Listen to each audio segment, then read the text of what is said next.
who couldn't be here tonight but would like to see the session afterward. So that reminded me. So I'm Katrina, the Associate Minister at Union Kong, and it's wonderful to see so many people in our community gathered for our sort of information session from First Friends. I think most of us know or sort of remember that we've been working with First Friends for, I think, a little bit over a year.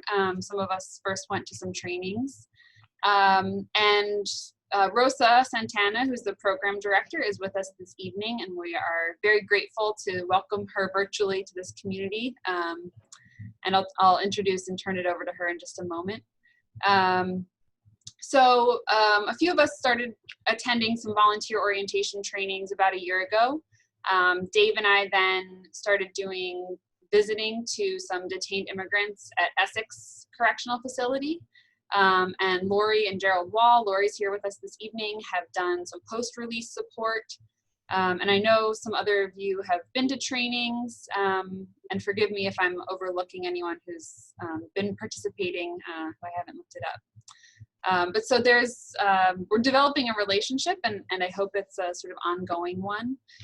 And First Friends' call or sort of mission is to support and accompany detained immigrants in the local jails, sort of recognizing their humanity, trying to walk with people through that process, as well as advocating for dignity.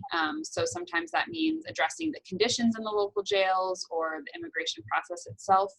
And so we'll hear about all of that this evening.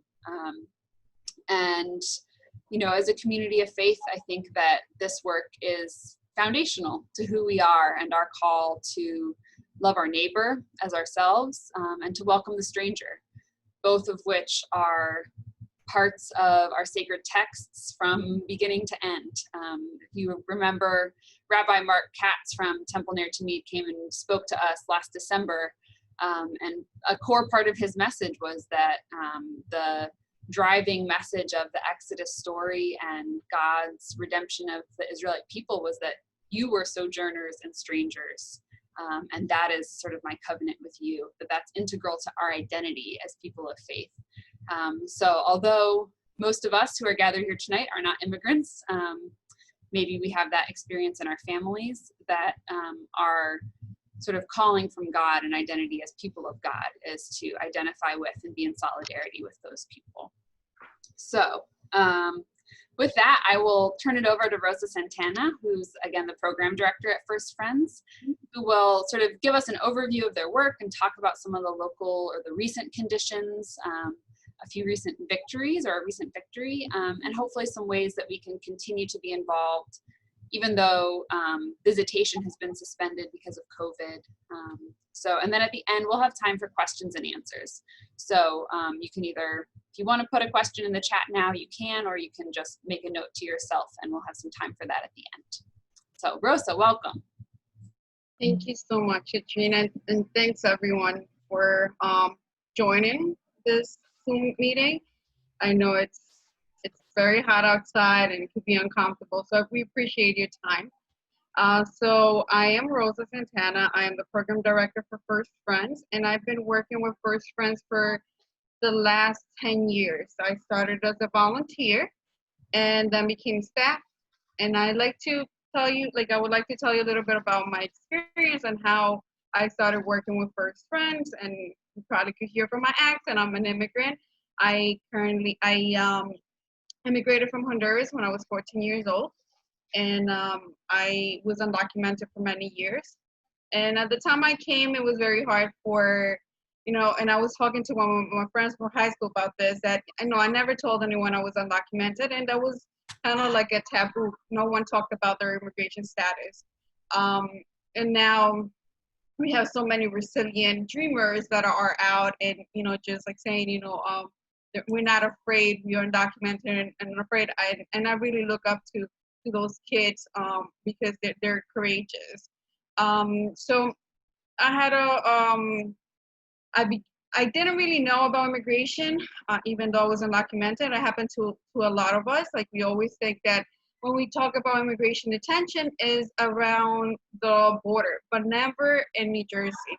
When I came to the U.S., I came to here to New Jersey, to Jersey City, and it was like the melting pot where like everyone is from all like different countries, and I would say I never felt unsafe, but we never, of course, talked about the status. But I didn't know that a couple miles away from my house, there was an immigration detention center, Hudson County Jail, until in 2010, actually 10 years is gonna be next week. Um, my uncle was detained by immigration detention by my ICE officers, and he was sent to Elizabeth Detention Center. He was in detention for a couple of months. And it was a very traumatizing experience. At that time, I was already, I had documents, and I was able to go and see him I used to see him every day. And I was pregnant at that time. So it was like so many emotions. But, my uncle was blessed that he had us, that, we were able to go and to visit him every day, put money into his commissary account, and just be there for him.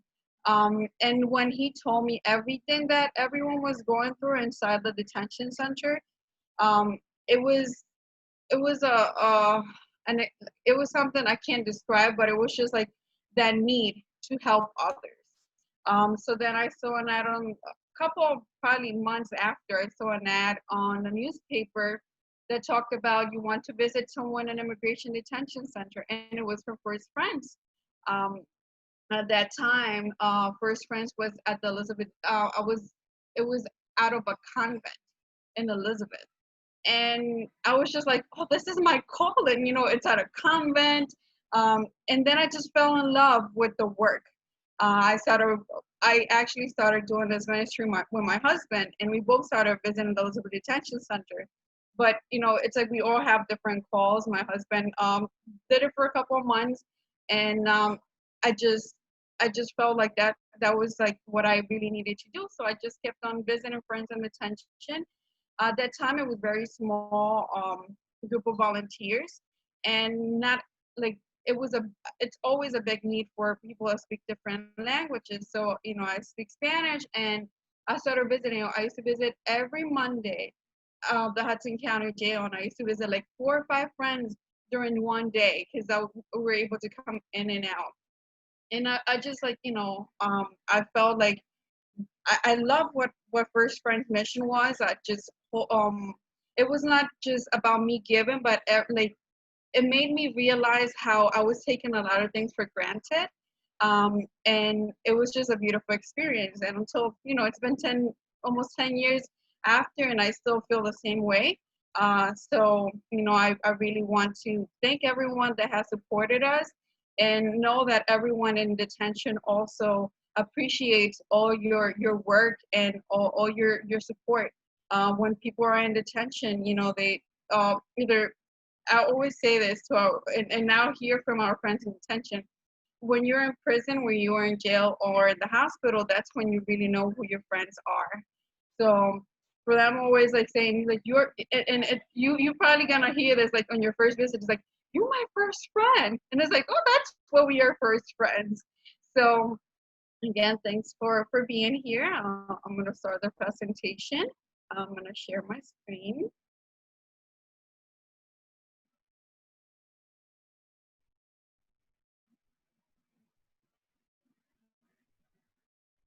Okay. So what's some of it?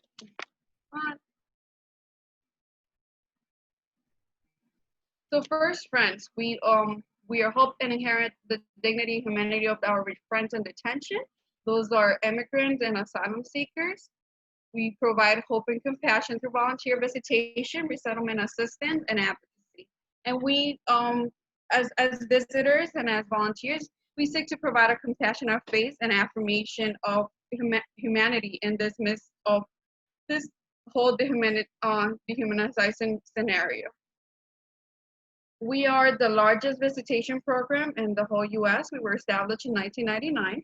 In 2019, we were able to visit 241 friends. We had around 150 volunteers that conducted more than a thousand visits. We assisted 118 post-release friends with logistical and transportation support. We also assisted 61 post-release friends with transitional housing. And we also have, we had some funds for bonds that we were able to give some bond assistance. So our main service of focus are detained visitation, advocacy, and post-release services. And then we're gonna talk a little bit more about that. So who is in detention? Who's currently in detention? It could be anyone who's, there's a lot of asylum seekers, especially at the Elizabeth Detention Center. What's an asylum seeker is those who have, who are fleeing persecution because their life is at risk at their country of birth. We also have those unauthorized arrivals, anyone that enter and to any port of entrance without inspection. There's also green card holders with a past criminal conviction. And there's also refugees that have any interaction with the criminal justice system. And because they're not US citizens, they also end up in detention. So there's a lot of growing concerns over detention because there's a lack of legally enforceable standards. It's super expensive, and that's your taxes being put into housing friends in detention. There's also no legal representation, and actually today there was a 1 year update for the universal representation that currently New Jersey is the second state that receive actually some state funding to be able to represent friends in detention. So today, if you have Facebook or Instagram, you could go to our Facebook page and we share the updates that the attorneys were able to have. There was some couple of attorneys and also those that were able to receive legal assistance from those attorneys. And they basically share the difference that it makes by having an attorney or being able to represent themselves. So there's a lack of legal representation because there's not enough funds. This lack of services is, and probably if you have visited someone in detention, you're gonna hear this, that they really don't have a lot of things to do, and it's like it's the same thing that they do over and over again. And especially now with COVID-19, if the services were very few before, and now it's like kind of non-existent. But there's a lot of high rates of depression and anxiety, and it's growing in size. And we're gonna talk a little bit about that growing in size, what it means during that pandemic. So our friends in detention are scared and alone. They're treated, and I don't like this term, like treated like criminals. Like I don't think like someone that has a past criminal conviction should be mistreated. So no one in jail should be mistreated. But there's indefinite detention threats. They're always being threatened to be deported.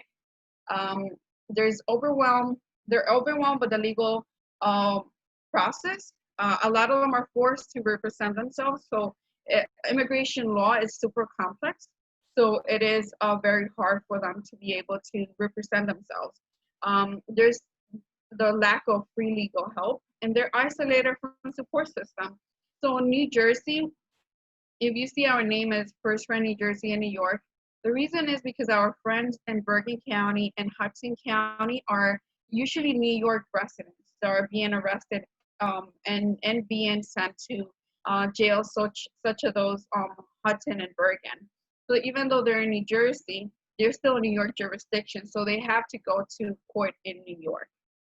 So they're away from their families. The same, even our friends that are currently in Elizabeth or Essex, some of them could have been transferred from other facilities and ended up here. So usually the system has been made to be able to isolate them from any support system. So we serve 4 detention centers in New Jersey and New York area. Like I mentioned, Bergen County Jail, the Elizabeth Detention Center, the Essex County Jail, and the Hudson County Jail. So the typical ICE detainee population for Bergen is around 500 friends. And currently they have 135.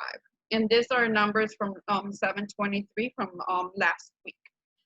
Elizabeth Detention Center usually holds 320 friends, and there are currently 86 friends. Essex, 800 friends, and 358 are currently being held. And Hudson usually has around 671 friends are being held. New Jersey continues to be in the top 5 in terms of immigration detention by number. So the numbers have dropped drastically, you could say. And I will say that this is because of the work, the amazing work that the pro bono attorneys have been doing in the last few months.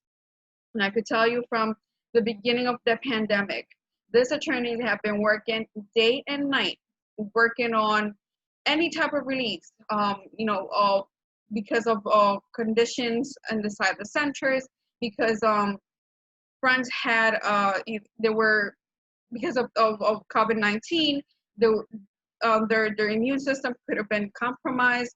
And they have been working on stuff. When I tell you that sometimes I used to get emails at 2 or 3 o'clock in the morning because we have been helping them a lot with declarations on conditions.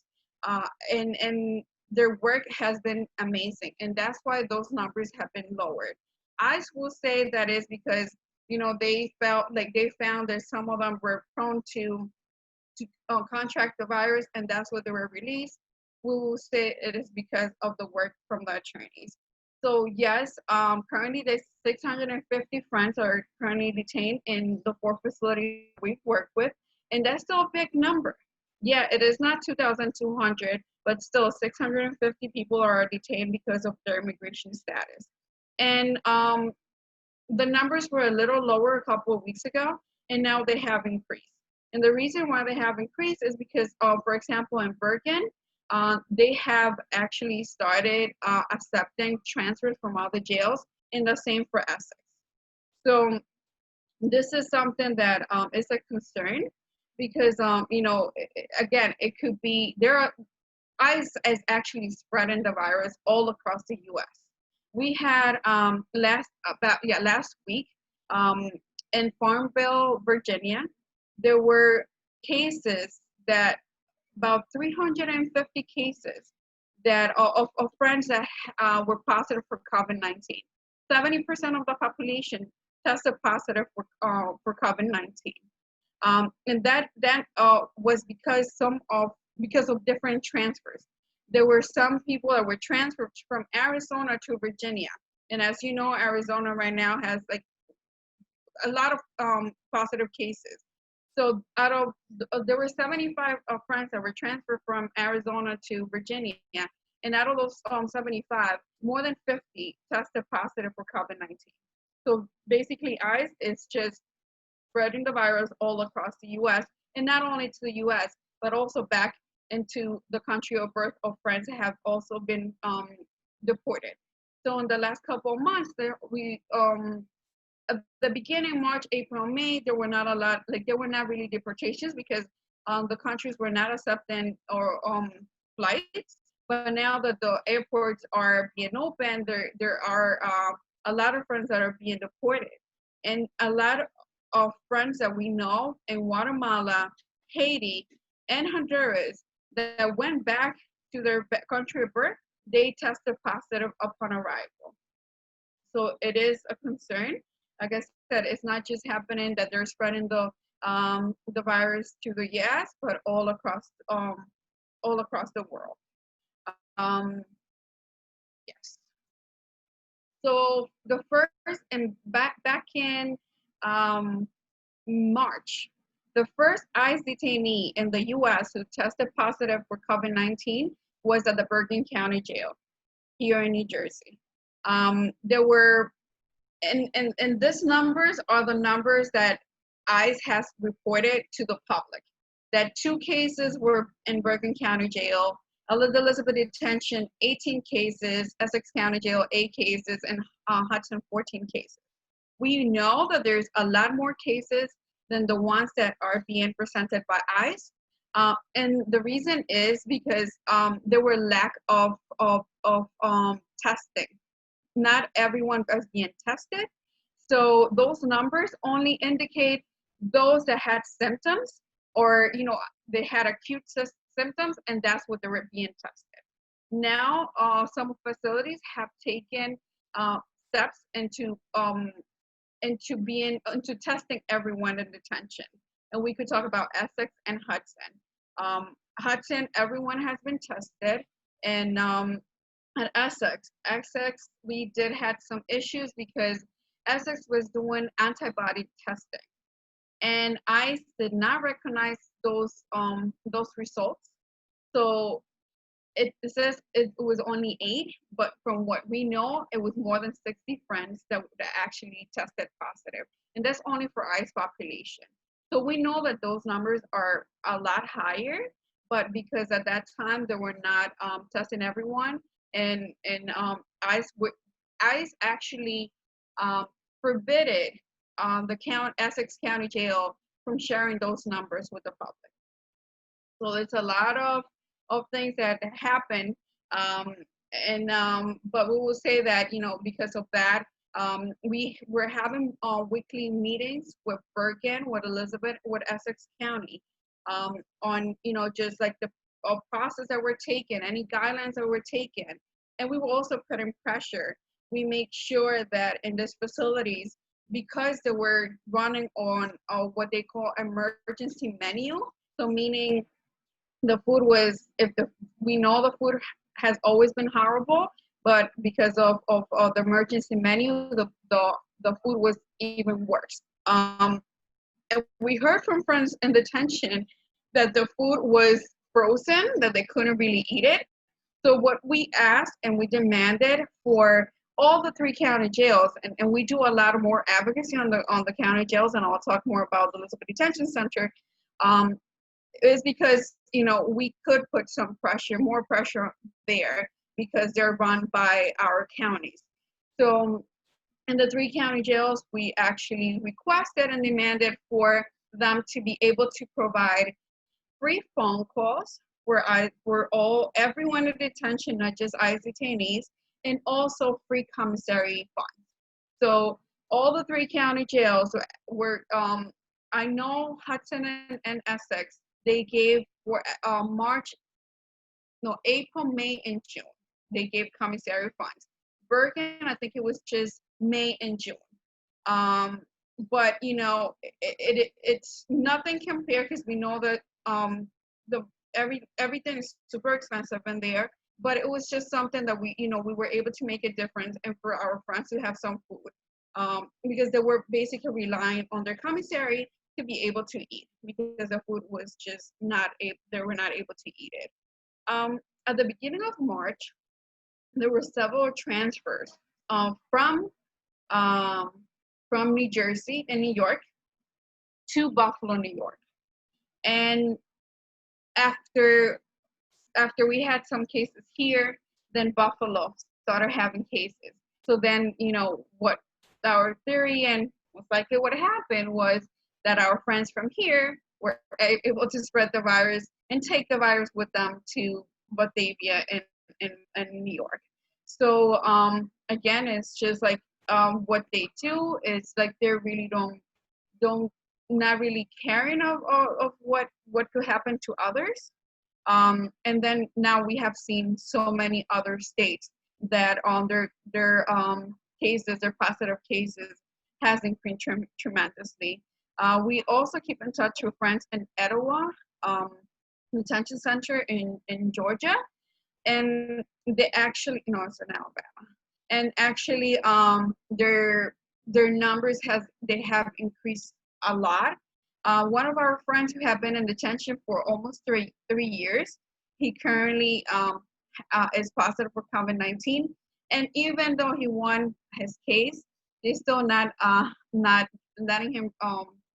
They're not releasing him until he tests negative. Where, and here in New Jersey, what we saw was that if someone was being positive, they didn't want those numbers to count, and they were immediately releasing them. And that was happening all across the 4 detention centers, where we were being called from the jails and say, can someone, we have someone that's COVID-19 positive. Can you come and pick him up? And we're just like, we're not gonna expose our friends. We're not gonna expose our volunteers. And you're also exposing the public by just letting someone out, outside the jail. So after we had like 2 or 3 cases like that at the beginning of the pandemic, and what we did was like we told the jails, you need to have a plan.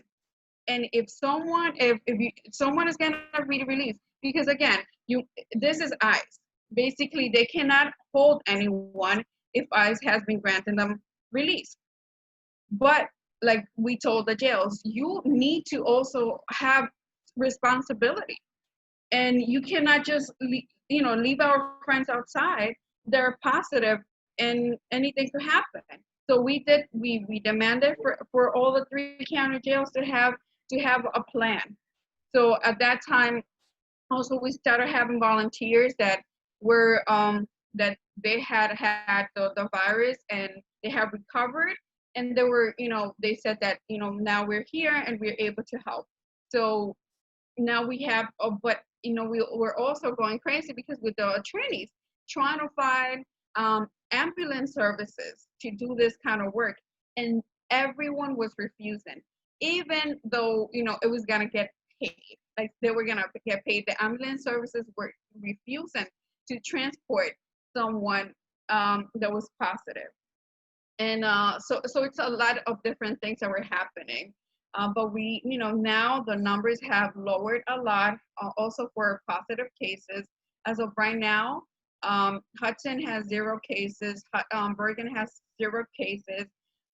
Essex, I think they have some positive cases, but like 1 or 2, and they're being under control, but they have not had any positive cases in the last couple.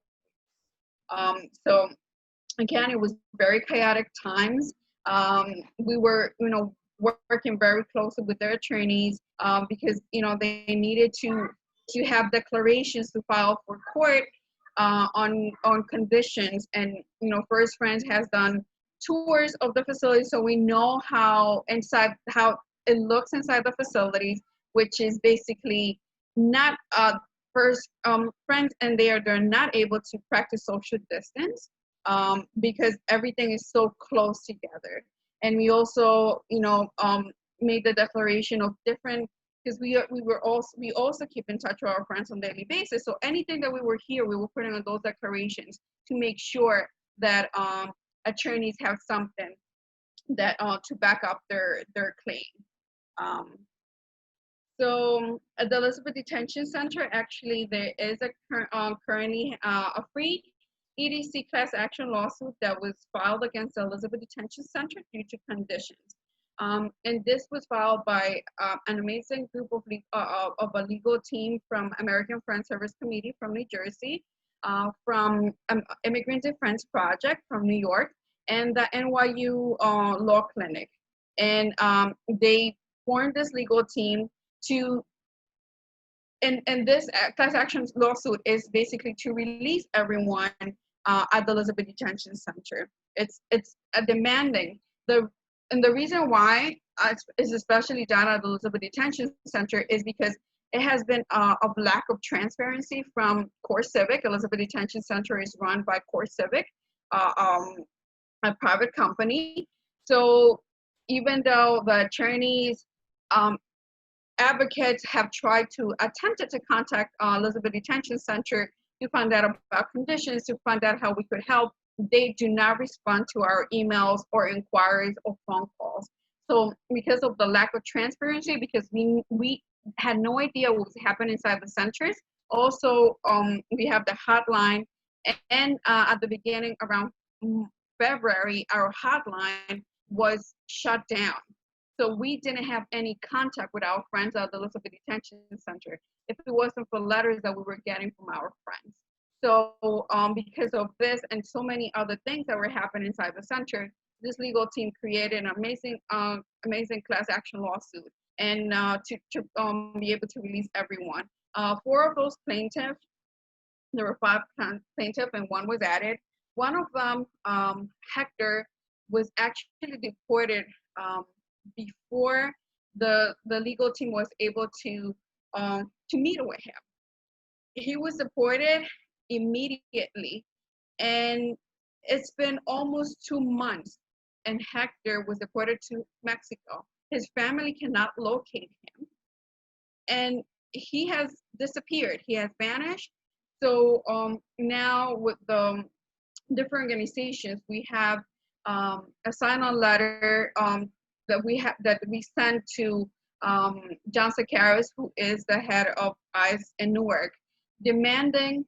There's three things that we're demanding for, of course, everyone to be released, for our hotline to be reinstated, and also to bring Hector back for an investigation on what happened to him, where he is, and that he should be brought back to New Jersey, because there's a pending lawsuit and he should have never been deported.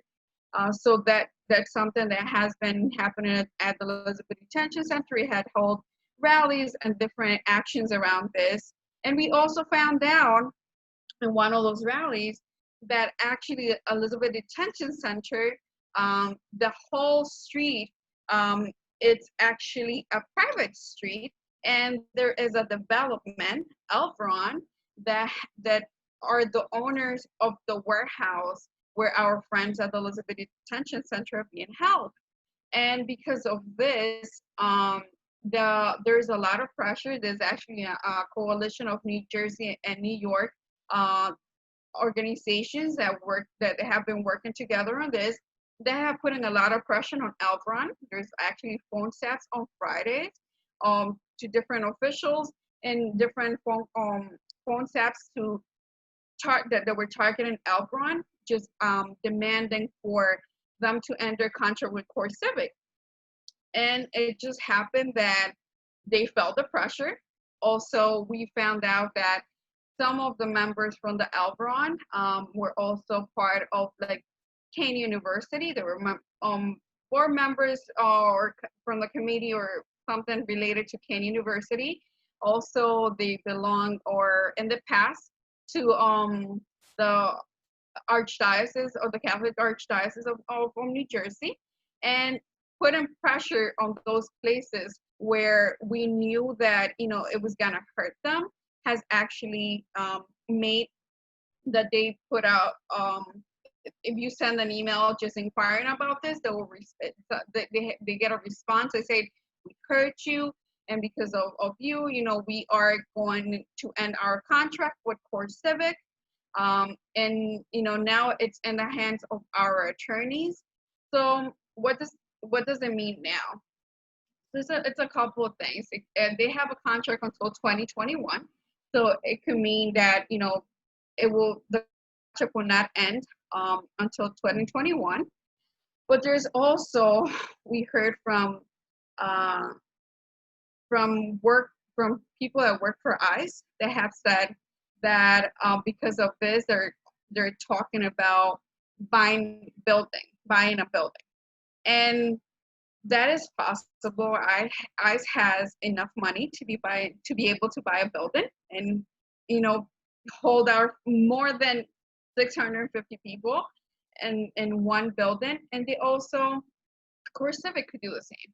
And so now it's just like that, worried if they're being sent to, let's say, Monmouth County, where Monmouth County will be more than glad to have them because of their, they are against having, they are pro having people in detention.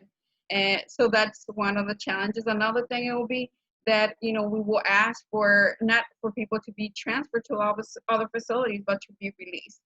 So with every shutdown, there's there should be a humane plan for release, because we don't want them to be sent to other parts of, let's say, Buffalo, New York, where if conditions are here are bad, they're even worse over there, and also not being able to have any support from any organization.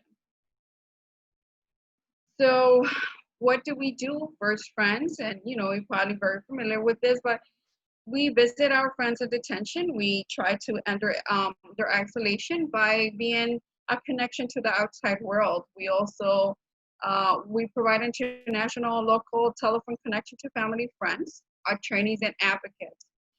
We throughout the hotline, we in the morning we connect them to their friends and family back into their country of birth, and that's why if you see some of our ask is sometimes for like international phone cards, it's not for our friends in detention, but it's for us because we are a very small organization, so we make those how we make those calls is through phone cards.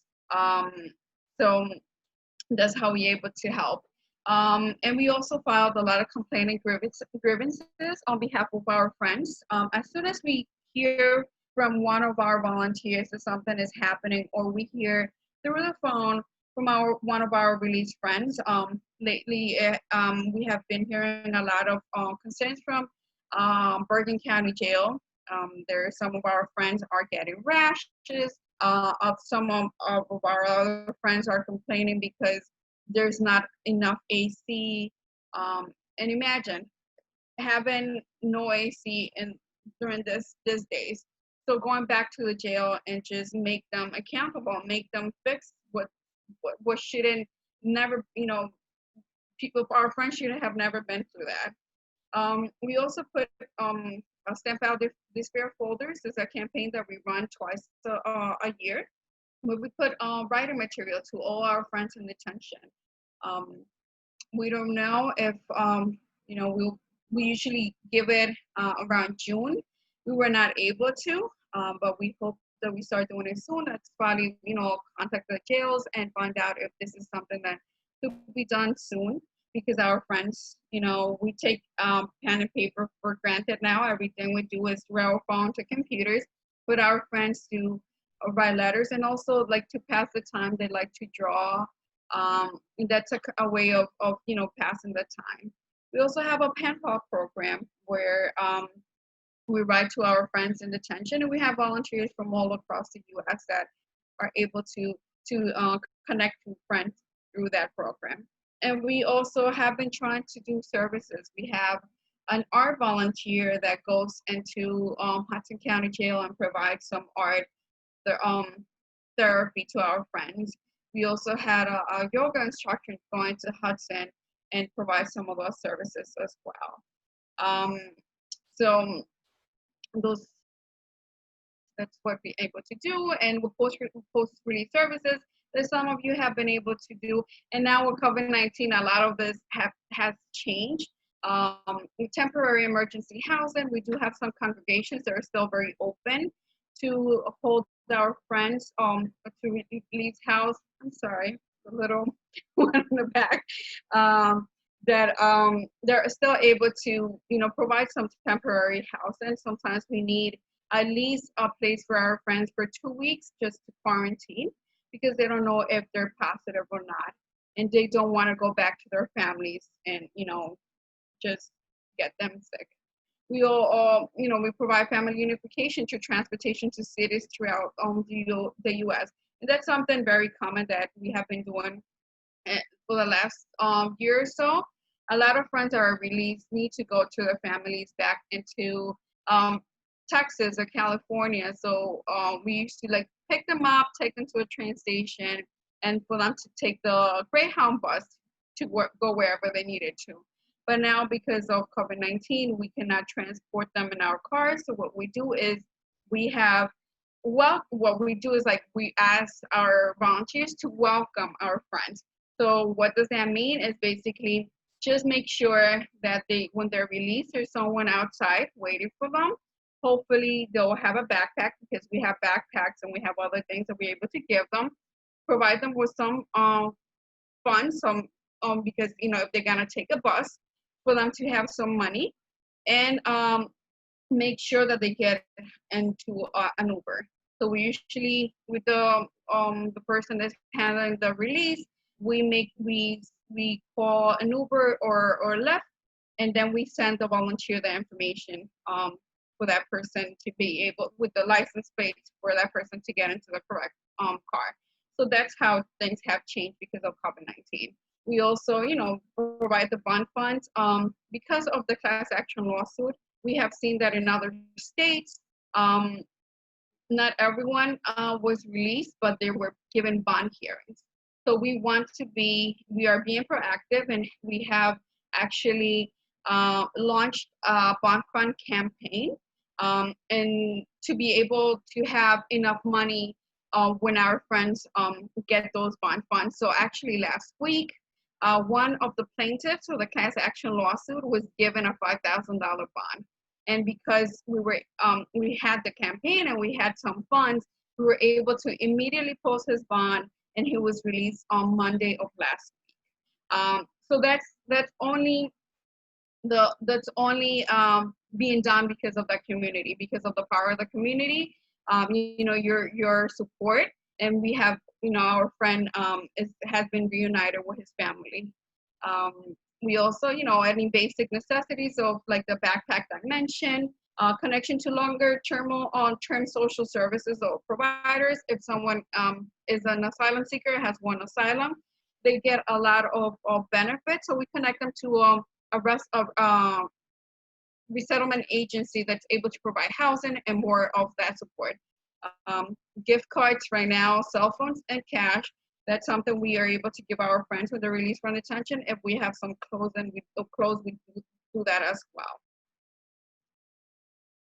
So First Friends and Advocacy, we hold monthly, quarterly meetings with county and ICE officials. That used to be in person, but now because of COVID-19, we get the weekly calls. We used to get weekly calls. Every Thursday, it was weekly calls from the three centers, except for Elizabeth Detention Center. But now it has been moved to bi-weekly because of the things are slowed down. We also have the role of the detainee advocate at the Hudson County Jail. And basically, I get a copy of all the grievances and complaints that our friends have put, and I have a chance to actually investigate those grievances. And that has given also a way of us being able to go into the facility, not just for grievances or complaints, but to hear directly from our friends in person. Sometimes, they might be scared of like saying something over the phone, but when they see us, they could tell us like if something is happening, and we could bring it back to the county advisory board or the grievance appeal board. And we also have, because of that, I have been able to meet basically everyone has been in Hudson County Jail, and a lot of them that I know that have been there for such a long time didn't have legal representation, and we were able to connect them to pro bono attorneys to have their cases. And because of the pandemic, several of them have been released. We also members of all local immigration networks and forums. So we are very active in the immigration advocacy ecosystem. And I was just I don't like to say but because I don't think it's only me. Like when I the detainee advocate or I'm a member of the civilian task force, it's more it's not just Rosa, but I think it's all the whole community, because it's all my advocates that work together, and they're gonna have an input on this, not just not just me. So, but yeah, we are thankful that we're being part of the civilian task force at the Essex County Jail. Until this day, we have not had any formal meetings. From what I know is that they are working on the bylaws. We did have a community meeting about 2 weeks ago. Not just the civilian task force, but like everyone that was interested in becoming, just knowing and give any inputs on that. So that's what we've been working. And and immediate the needs that we have right now, it's just a resource generation and networking. Any access to funds from local government for post-release assistance, that connection to corporate and foundation funding. If you know of any places or have any ideas how we could get some funding, again, we are very small, but I could tell you the work that we do with the money that we have, we make miracles. And if you have any access to affordable temporary housing for our post-release friends, just let us know. Any fund help that you're able, just by sharing our campaign, the GoFundMe that was created for our friends, that will be great. Any visibility opportunities, such as this, and also educating everyone in the community of what's happening.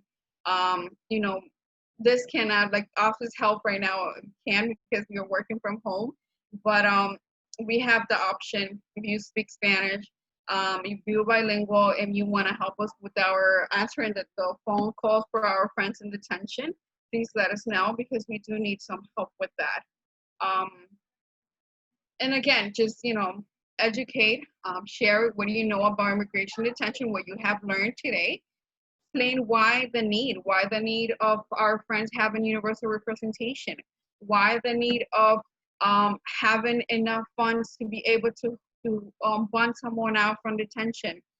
There's a difference between having a criminal bond and immigration bond. On a criminal bond, you're able to go to a bail bond. On immigration detention, there's no bail bonds that work for immigration bonds. So you have to put the full amount. And bonds could be anywhere from $5,000 to $50,000. So as an immigrant, I could tell you that no one has $50,000 to save. And if we do it has been because of like many years. But it's just extremely hard to get that amount of money.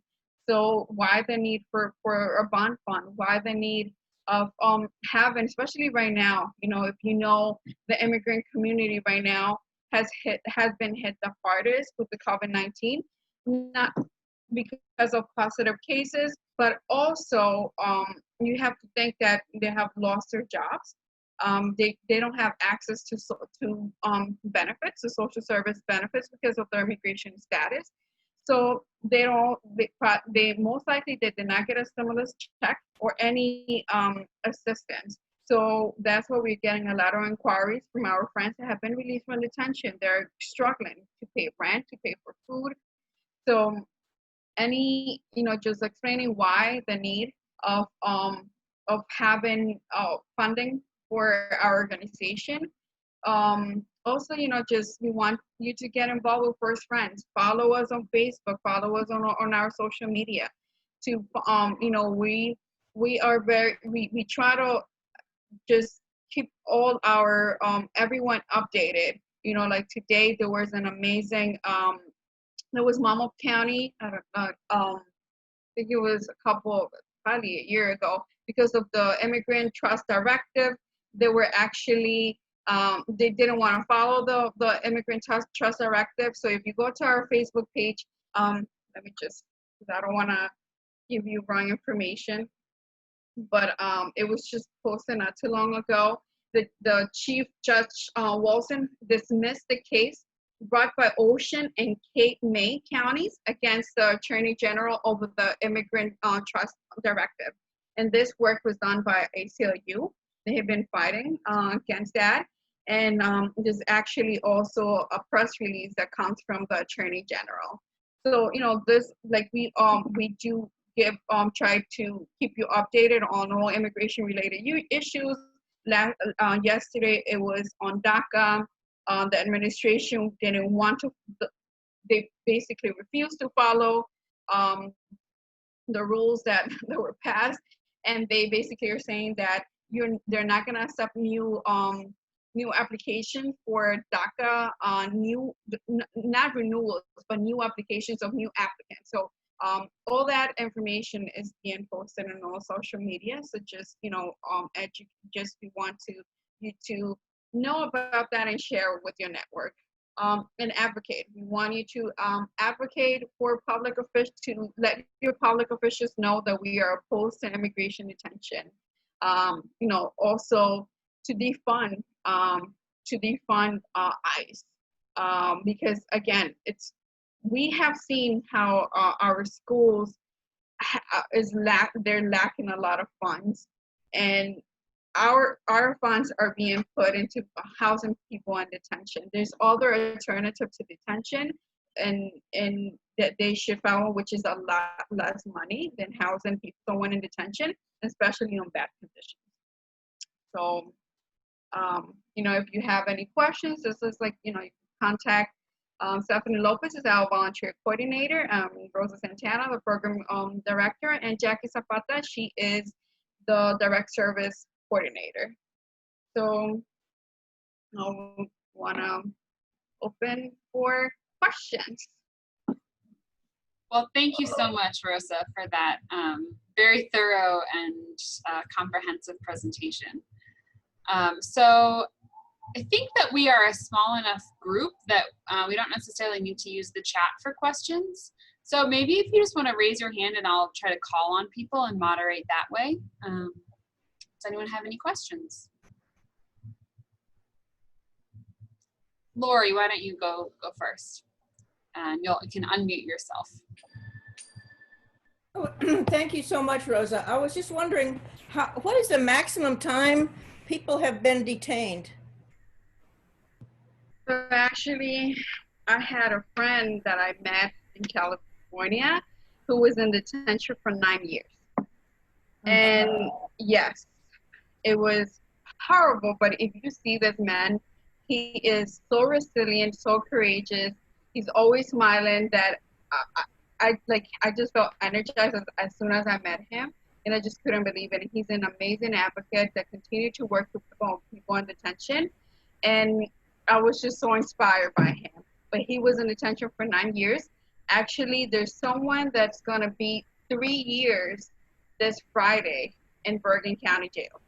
We also have another friend who's gonna be 3 years in September in Essex. So it's amazing because someone could be, it's immigration detention is indefinitely. And so one of the things that we have from our friends is that if you're in the criminal justice system, you are sentenced. You kind of know when you're gonna be released. You have a release date. In immigration detention center, you don't. So that's one of the most frustrating things, that someone could go without knowing how long they're gonna be there. Yeah, I can certainly say from my experience, I've just visited with 2 friends, and that not knowing was one of the, like, psychologically and emotionally, one of the most difficult things. And I would just sort of see from week to week, one week someone would be like, I want to fight. I can be here as long as it takes. I'm going to fight my case. And then the next week, like, I just can't take it anymore. I don't know how long it's going to go on. And Cynthia, I saw your hand. Yes, Rosa, thank you so much for the information, and also for sharing some of your own story with us. I had really 2 questions about services. The first was, outside of COVID, what kind of medical services are provided or available to detainees who get ill? And then also, is there access to reading material? Are there any kind of libraries available to those in detention? So medical neglect is one of the main challenges, and I think it's not just like in detention centers, but all across prisons and jails. They don't get adequate medical care. So actually, I received a call from one of our friends who was in detention for 18 months, and he was released about a month ago or so. And he called me and he was crying and he said, "Rosa, I think I have cancer." And I'm just like, like, I said, "How? Why?" He's like, "Oh, they found a mass in my back, and it all indicates it's cancer." So my thing is, like, how come the jail didn't see this, right? We hope, and we're gonna keep on praying that it's not, that he's gonna get a biopsy. But we also had a case of someone who was he was not really sick, but he had some mild symptoms. He was released, and a month later, he passed away from cancer. So this is like stories that we hear very often. They do have contracts with different medical agencies or providers to provide medical care. Some in 2015, 17, at the Hudson County Jail, they had 5 deaths. The first one was from one of our friends in detention, and he was the first one, and then after him, 4 people died because of medical neglect.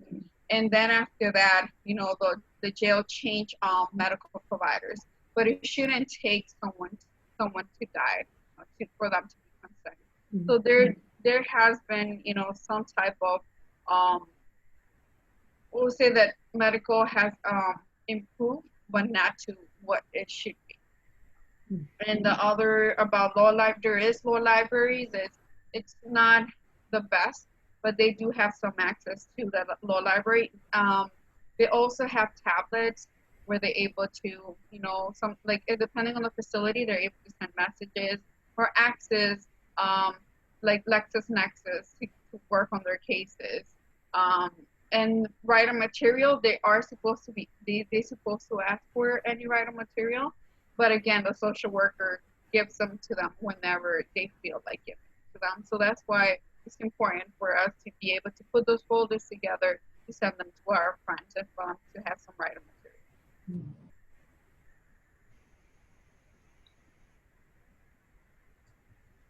Thank you. Ellen, go ahead. I was just wondering, where are these people that are in detention right now? Were they apprehended in some of the raids? Are they just picked up off the street? Or have they been to court once and then realized that they were illegal refugees, whatever, and then brought to the jail? So that's different. It could be community arrest. Those are that are being just detained in the community. There could be collateral arrest too. That they go and they say they're looking for someone, and then they take 5 more people because they're undocumented. There are also those that have been transferred from other jails. They're green card holders that have a past criminal conviction. So it could be anyone that has they're undocumented, and just we don't call anyone illegal because no one is illegal. So everyone we call undocumented.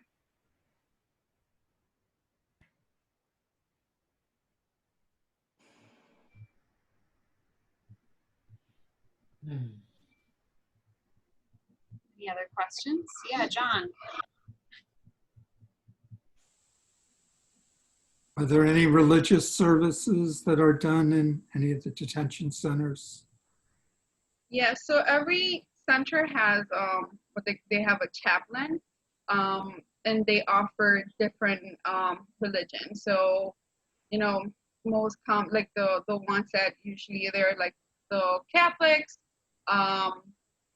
like some Lutherans, or but they do have some different religious services, and they actually have a different rabbis that are able to go and but they do have different religious entities that go inside the facility, and they could speak to them.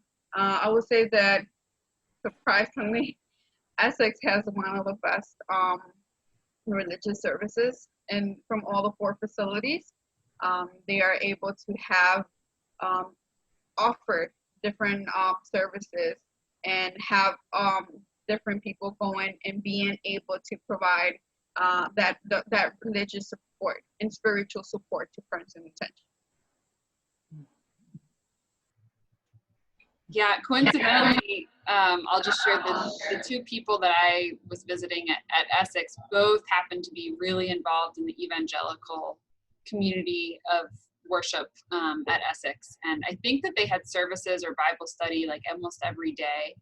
And the one request for reading material was for a Bible from one of my friends. So, and I know that that was a really huge source of, mostly of support and sustenance, not without some complications, but it was, I was surprised. Here I'm a minister, and like both people that I visit wanted to talk about religion and their experience with the Yeah, I was super surprised too when I met the chaplain. Very dynamic, super like she was very inspiring. So I was really glad to see that. Janet, did you have a question? Can you be a pen pal even if you don't speak Spanish? Oh yes, we have friends from all over the world. A lot of our friends have been in the U.S. for many years as well, so they speak perfect English. And also, like, you know, we have a lot of friends from Africa that speak English, and you'll be able to communicate with someone just fine. Okay, thank you.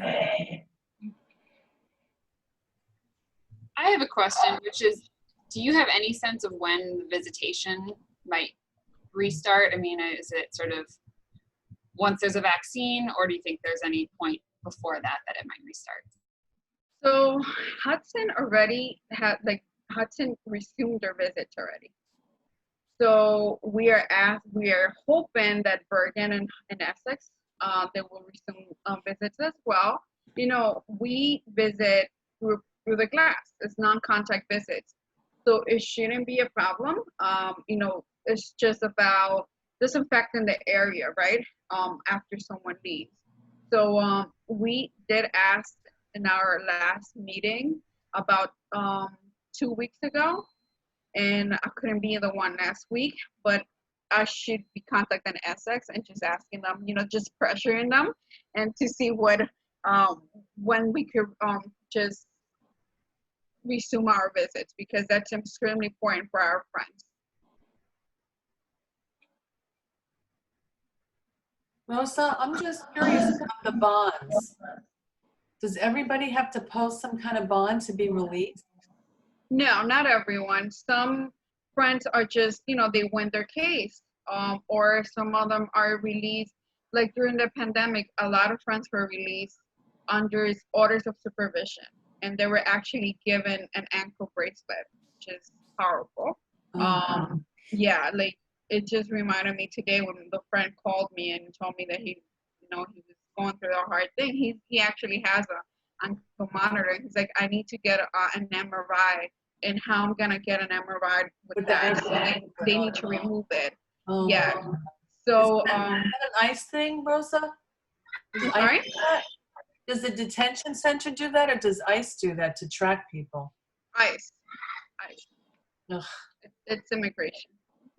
Wow, that's awful. But the other part of the question about bonds is that a bond isn't available for everyone. No, Most people not there for don't everyone. even have that option, right? No. It depends on how they came in. It's a certain criteria for someone to be able to have a bond hearing.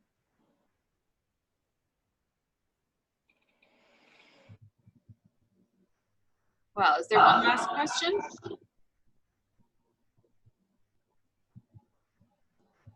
Well, I think we'll sort of leave it there. And thank you so much, Rosa, for sharing all of your experience and knowledge with us. We are really appreciative of your effort to educate us, and hope that we can contribute in some way to your work and to all of the friends who need support.